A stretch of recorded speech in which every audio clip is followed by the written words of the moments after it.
있었어요. 예. 자, 오늘은 49장, 창세기 49장 이제 거의 다 끝나가네요.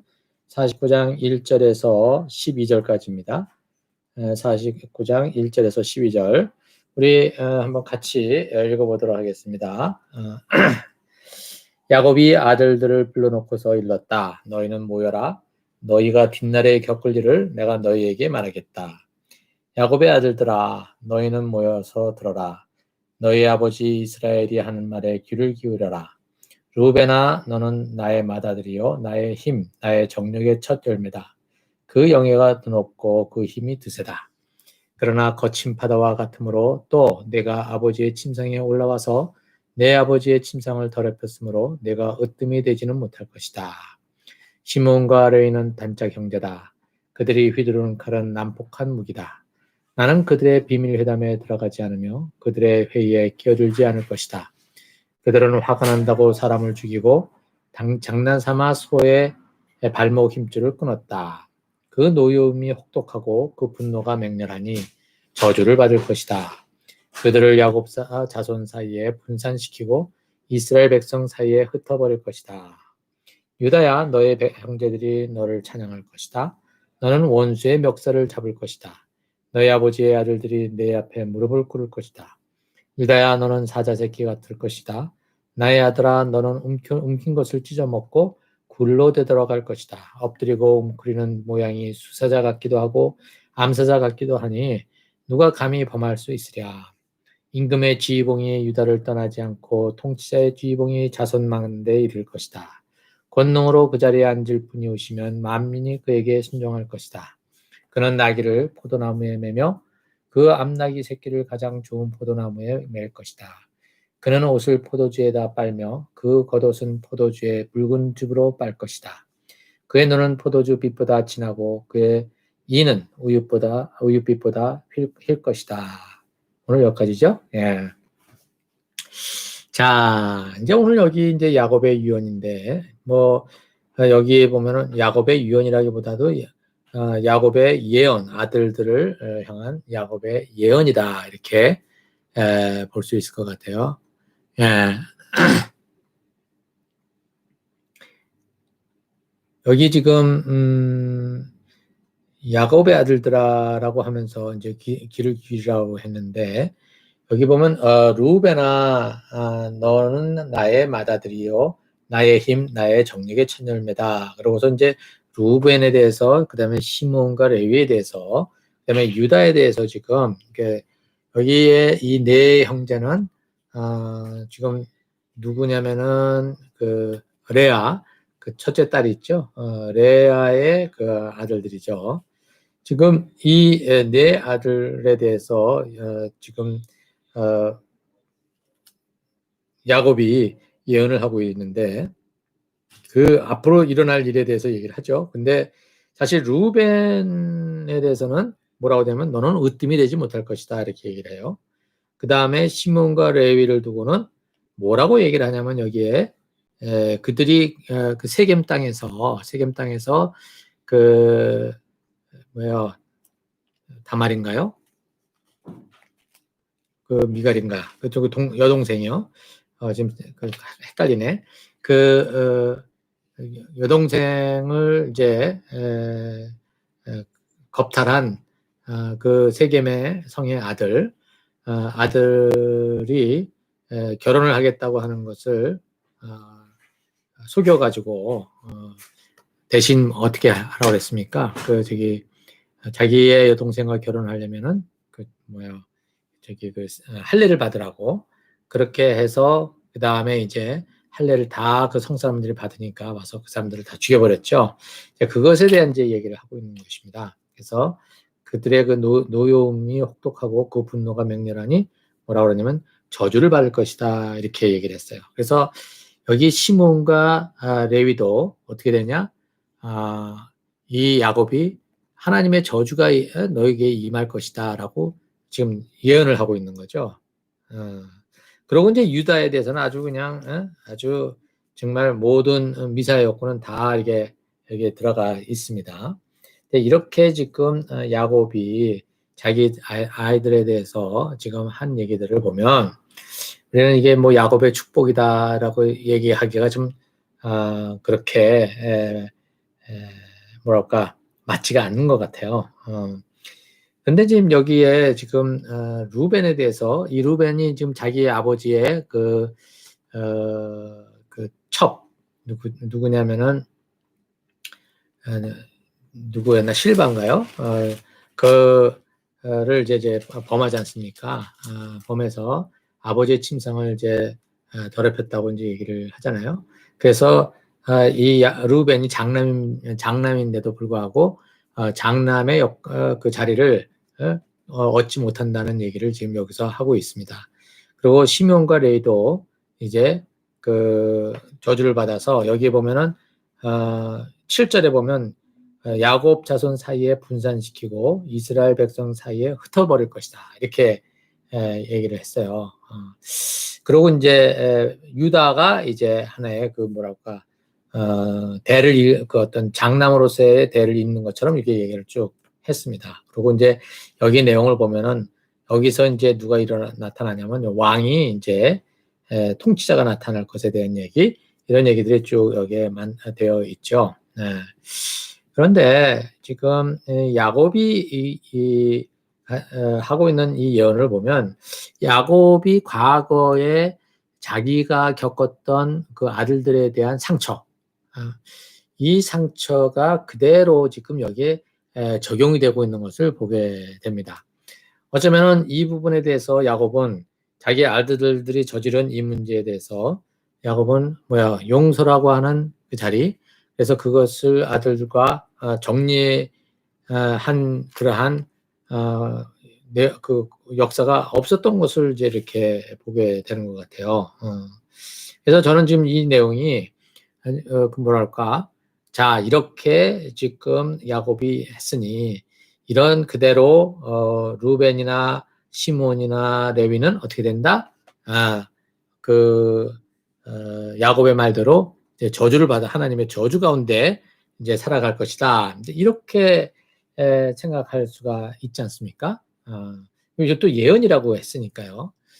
근데 지금 이제 마지막 이제 그 세상을 떠나는 그 야곱으로서 과연 이러한 예언이 과연 자기 아들들에게 할 그러한 이야기인가? 저는 이게 참 그 의문이 들어요. 의문이 들어요.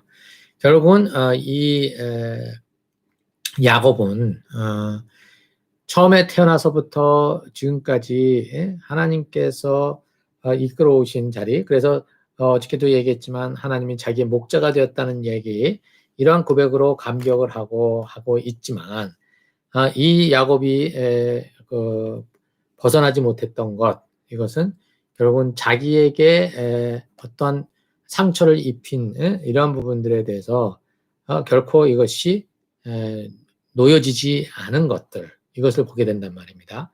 사실 그 형 에서하고의 그 만남을 어디에서요? 야복강을 건너서 거기서도 갔잖아요.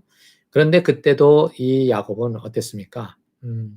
형에게 맞아 죽을까봐 그냥 온 정신을 다 쓰고 있다가 형이 와서 자기를 에서가 품지 않습니까? 그렇게 품었는데도 불구하고 그 다음에 거기서 엉엉 울고 뭐 통곡을 하고 그 다음에 모든 자기 형한테 엎드려서 막 기어가고 막 그랬잖아요. 그랬는데 그렇게 해서 형의 하고 이제 화해를 했는데 형이 그 화해의 한편으로 어떻게 해요?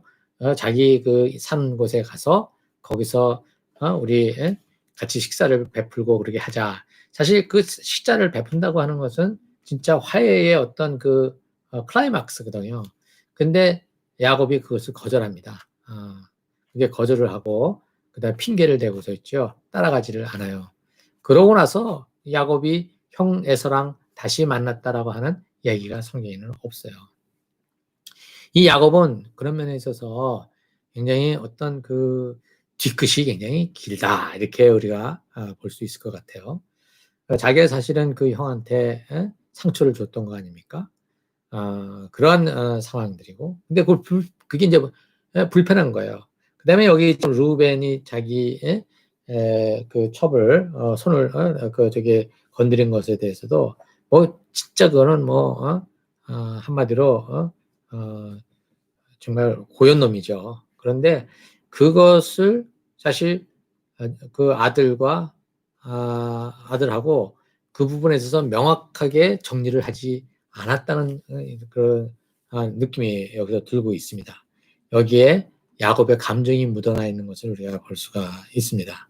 그리고 시므온과 레위 때도 야곱은 그 두 아들이 그렇게 학살을 하니까 그 학살한 그것에 대해서 야곱이 지적을 한 게 아니라 너희들이 그렇게 학살함으로 말미암아 세겜 땅 지역에 있는 다른 그 부족 사람들이 그것을 듣고 나를 죽이려고 그럴 거니까 너희들 때문에 내가 죽게 생겼다. 이제 이렇게 이제 항의를 하잖아요. 그래가지고 이 두 아들이 뭐라 그러냐면 그러면 내 동생을 갖다가 욕보였는데 그냥 놔두란 말입니까? 라고 이제 반박을 하니까 그때 끽소리 못하고 가만히 있었거든요. 그러고서 이제 거기를 도망쳐서 어디로 가냐면 이제 베델로 이제 올라가게 되지 않습니까? 자, 이런 부분에 있어서 이 시몬과 레이를 두고 야곱은 그 지금까지 마음에 두고 있는 장면입니다. 그렇죠? 하나도 이 부분에 있어서 정리가 안 된 채 마지막에 이 땅을 떠나면서 자녀들에게 던진 얘기는 너희가 하나님의 저주를 받을 것이다. 그래서 너는 뿔뿔이 흩어질 것이고 이스라엘 백성 사이에 흩어져 버릴 것이다. 이렇게 저기 예언을 합니다. 그러나 이제 유다에 대해서는 어떤 얘기를 하고 있느냐면은 가장 최상의 얘기를 하고 있어요. 사실 이게 장남에게 줄 예언이거든요. 장남에게 줄 축복이에요. 근데 유다를 왜 이렇게 좋아하느냐, 이렇게 하느냐? 유다가 자기에게 지금까지 나쁘게 한 건 없어요. 그리고 사실 이제 또 누가 요셉을 이렇게 팔려서 보내게 살린 게 사실은 루벤도 그렇게 한 거거든요. 근데 그 루벤보다도 더 그 적시에 지금 어떻게 요셉을 살린 것은 바로 유다라고 생각을 한 거죠. 그리고 또 어디에요?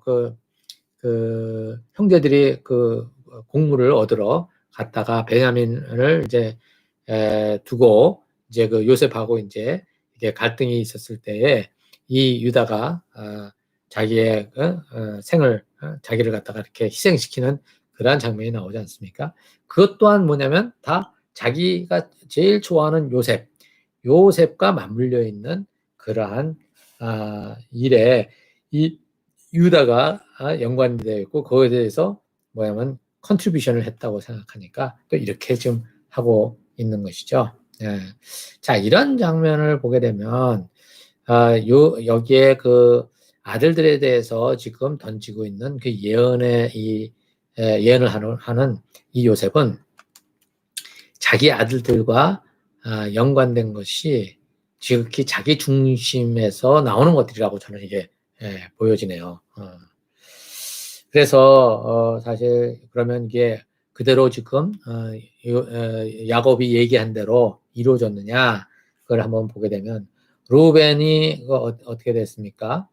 으뜸이 되지 못한다고 그런 건 뭐 우리도 알다시피 이것이 나중에 이제 그 유다 왕국은 저기 이스라엘의 왕이 되어진 것은 다윗 그 유다 지파가 되지 않겠어요? 이제 그것으로 이제 되는데 지금 여기 이 루벤은 으뜸이 되지 못하는 것 외에는 그냥 더 이상 그 루벤 지파가 커다란 어떠한 그 문제를 일으키고 있었던 적은 그렇게 나타나지는 않습니다. 다만 이제 어디에요? 요단강 동편에서 거기서 살았지 않습니까? 그 동편에 그 땅을 선택하는 바람에 사실 외부의 그 공격으로부터 굉장히 취약했던 것은 사실이죠. 굉장히 vulnerable 했던 그러한 것은 사실이에요. 그래서 많은 그러한 어려움을 겪었는데 거기는 또 거기만 안에 갓지파도 있었고 그 위에 므낫세 반쪽이 므낫세 지파 반쪽이 또 거기도 있었지 않습니까? 그들이 한결같이 같은 그 어려움들을 겪었던 것은 뭐 사실이죠. 그러나 지금 여기에 나와 있는 내용을 보게 되면 으뜸이 되지 못한다는 말은 형제 가운데에서 그 순위가 떨어졌다는 얘기가 되고, 시몬과 레위도 어떠냐면 형제들 가운데에서 어떻게 되는 겁니까? 한마디로 분산돼서 흩어져서 자기의 몫을 가지지 못하는 그러한 자들이 될 것이다, 이렇게 얘기를 한 거예요. 자, 그러면 구체적으로 시몬과 레위는 이렇게 하나님의 저주를 받은 그런 지파가 되느냐? 그렇지 않아요. 그렇지 않아요. 어떻게 되는지 우리가 한번 생각을 해보면, 우선 시몬 지파는 땅을 분배받을 때, 땅을 분배받을 때 남쪽, 이스라엘의 남쪽에 어디를 분배를 받았냐면, 유다 지파가 있죠. 유다 지파가 이렇게 쭉 땅을 분배받았을 때에 그 가운데가 시몬 지파가 땅을 분배를 받았어요. 그러니까 시몬 지파 주변으로 다 누구예요? 유다 지파가 이게 자리를 잡아온 거거든요. 그래서 사실은 그 유다 지파와 시몬 지파는 어느 시점이 지나가면 거기에 다 이렇게 섞여져 버리게 됩니다. 섞여져 버려가지고 그냥 유다 지파로 만들어져 버려요. 그게 이제 그 시몬 지파거든요. 그런데 그 이름은 사라졌는지 모르지만, 어떻게 사라졌는지 모르지만, 유다 지파가 마지막 586년, BC 586년에 무너질 때까지 어떻게 해요? 다 거기에 존속하고 있었다는 거죠. 그래서 사실 어떻게 보면 가장 안전한 자리에 있었던 겁니다. 안전한 자리에 있었던 거죠. 이런 상황이라서 이 시몬이 저주를 받았다, 이렇게 얘기를 하기가 좀 난감해요. 특히 또 레위 같은 경우는 어떻습니까? 레위는 하나님께서 레위 지파를 뭐로 삼으셨어요? 제사장 지파로 삼으셨잖아요. 그래서 레위 지파는 땅을 가질 수가 없어요. 말 그대로 여기 땅을 가질 수가 없어요. 흩어져가지고. 그러나 그 레위 지파가 흩어진 것은 하나님의 저주를 받았기 때문에 흩어진 게 아니라, 저기 누구야, 야곱이 너는 저주를 받을 것이다 그래서 흩어진 게 아니라, 하나님께서 이 레위 지파를 갖다가 선택하셔서 제사장과 그 다음에 하나님의 제사를 지낼 때에 그 모든 집기나 이런 것들을 어떻게 해요? 가지고 움직일 수 있도록 하는 새로운 그런 일을 주셨잖아요. 그리고 그것이 모든 온 지파 속으로 흩어져서 거기에서 그 제사를 지낼 수 있도록 하는 그러한 시스템을 만드신 거죠. 이게 굉장히, 이거는 뭐예요? 어떻게 보면 영예로운 그러한 그 임무를 부여받은 거지 않습니까? 그렇게 본다면은 여기에 야곱이 얘기한 것처럼 레위 지파나 시몬 지파나 어떻게 해요? 흩어져 가지고 흩어진 게 하나님의 저주다라고 얘기할 수가 없는 거죠. 그렇게 본다면은 지금 야곱은 지극히 지금 이러한 예언을 하면서 자기가 가진 그 과거의 그 상처들, 아직까지 해결되지 않은 그러한 부분들을 두고 지금 이렇게 얘기를 하고 있다, 이렇게 생각이 저한테는 듭니다. 그리고 이제 유다에게는 또 이렇게 쭉 장남에 대한 얘기를 하는데, 이것도 보면은 뭐예요? 어떻게 되는 거예요? 형제들 안에서 지금 으뜸이 된다, 이 얘기를 하고 있는 거잖아요. 형은 으뜸이 되지 못하고 네가 으뜸이 되고, 그 다음에 시몬과 레위는 형제들 가운데서 다 흩어질 것이다. 이게 지금 야곱이 바라보고 있는 이 그림은 다 어디에 있느냐면 이 집안 안에서 뭐예요? 싸움이 일어날 그러한 식의 얘기를 하고 있어요. 사실 야곱이 바라봐야 될 것은 무엇이어야 되느냐면, 하나님께서 주신 할아버지, 아버지에게 주셨던 그 언약을 자기의 그 12 아들을 통해서 어떻게 그것이 퍼져나갈 것인지에 대한 그러한 뭐랄까요, 환상이나 계시를 받거나, 아니면 자기가 그것에 대한 그림을 그려서 자기의 아들들이 어떻게 해요? 그 12 아들들이 그런 부분에 있어서 어떻게 감당을 할 것인지에 대한 얘기를 했으면 참 좋았을 텐데, 이게 지금 뭐냐면 다 자기가 겪었던 상처, 자기가 지금 겪었던 또 좋았던 것 여기에 따라서 있지요. 그 예언이 있잖아요. 참 야리꾸리하게 지금 하고 있는 것을 보게 됩니다. 전 이런 면에 있어서 야곱은 참 죽을 때까지 정신을 못 차렸다 이렇게 생각을 하게 돼요. 근데 이러한 사람을 두고 성경에서는 믿음의 조상이라고 얘기를 하죠. 왜 이 믿음의 조상이냐? 이렇든 저렇든 하나님이 이러한 자들을 어떻게 해요? 끝까지 놓지 않으시고 지금 그 다음에 나오는 이 후손들을 또 붙들고 하나님의 목적에 맞게 지금 이끌어 가시기 때문에 그러한 것을 인해서 결국은 이 아브라함과 이삭과 야곱이라고 하는 이 사람들이 모든 후에 나오는 후손들의 뭐가 된 겁니까? 그 뿌리가 되어 준 것이 아닙니까? 그래서 여기에 지금 믿음의 조상이다라고 하는 그런 타이틀을 맺어주는 것이 아닌가 생각합니다. 그 믿음의 조상이라고 해서 그들이 믿음의 하여튼 가장 큰 본을 보였다 이렇게 얘기는 할 수 없을 것 같아요. 특히 이제 야곱의 경우는 그렇지만 또 이 야곱의 아들들 중에서 또 요셉이라고 하는 또 그러한 인물은 아버지와는 또 다르게 참 남을 배려해가면서 살았던 어떤 그런 믿음의 모습을 또 보여주고 있지 않습니까?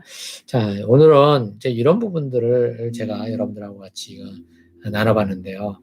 우리는 보통 이것을 가지고 야곱이 이제 하나님의 그 마지막 이제 그 아들들을 축복하면서 얘기한 이렇게 한 내용이다라고 이제 우리가 생각하고 그 다음에 이것대로 이루어질 것이다라고 얘기를 하고 하는데 저에게는 이 마지막 이 유언 자체도 마지막 유언이라기보다는 예언의 이 자체도 여전히 야곱의 그 육적인 그 어떤 관점들 이것이 에서 벗어나지 못한 정말 하나님의 그 비전을 바라보고 자기의 자녀들에게 어떻게 그것이 이루어질 것인지에 대한 폭넓은 그림을 그리지는 못했다. 이제 이렇게 생각을 해봅니다. 그래서 이제 결국 이제 보면은 형제들 안에서 누가 1등이 되고 누가 꽁무니가 되고 이런 식의 얘기들로 이게 장식이 되고 있지 않는가 이런 생각을 합니다. 네, 우리는 야곱의 일생의 이 삶을 통해서 정말 우리가 다시 한번 돌아보고 생각해야 될 것이 무엇인지 한번 고민을 좀 해보는 게 중요할 것 같아요. 그렇죠? 평생을 저렇게 자기가 받은 상처를 해결하지 못해가지고 마지막에 같이 이렇게 얘기하는 사람으로 살아갈 것이냐 아니면은 정말 하나님의 자기 할아버지에게 주셨던 하나님이 주셨던 그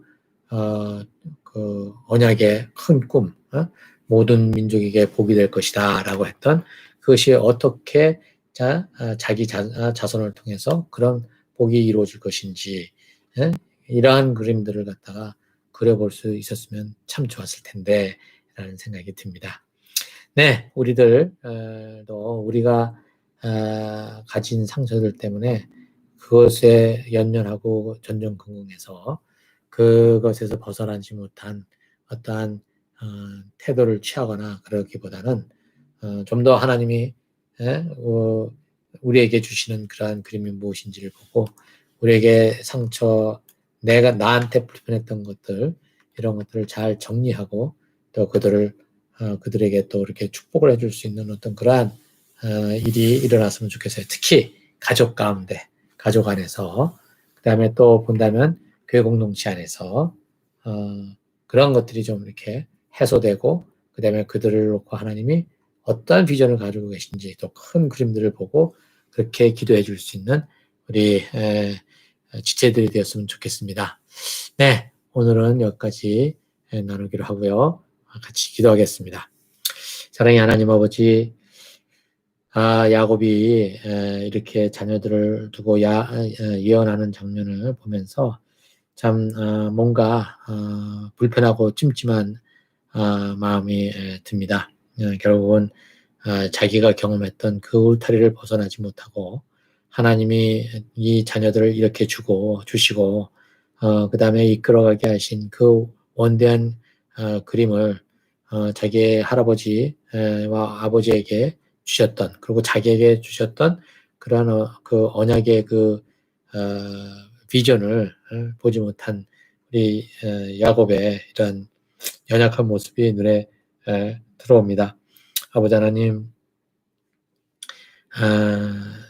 우리가 이러한 야곱의 어떤 그 틀에 갇혀 있는 것 같은 그러한 모습이 우리에게도 충분히 있을 수 있을 텐데, 우리가 그러한 어떤 상처의 그 체인 속에 쇠사슬에 묶여서 우리가 진짜 바라봐야 될 하나님의 주시는 그림을 보지 못하고, 또 우리 주변에 있는 지체들의 향해서 하나님이 주시는 그 그림들을 보지 못하고 엉뚱한 마음으로 그들을 대하거나 보거나 하지 않게 하여 주십시오. 아버지, 우리 안에 있는 하나하나의 그 불편한 것들, 아버지 하나씩 하나씩 주님 앞에 솔직하게 고하고 또 내려놔서 아버지 하나님 구체적인 또 화해의 길들이, 그래서 참 화평의 길들이, 그래서 우리가 진정한 마음으로 축복해 줄 수 있는 그러한 은혜가 우리 안에 있게 해 주시기를 간절히 바랍니다. 감사드리며 예수님의 이름으로 기도했습니다. 아멘.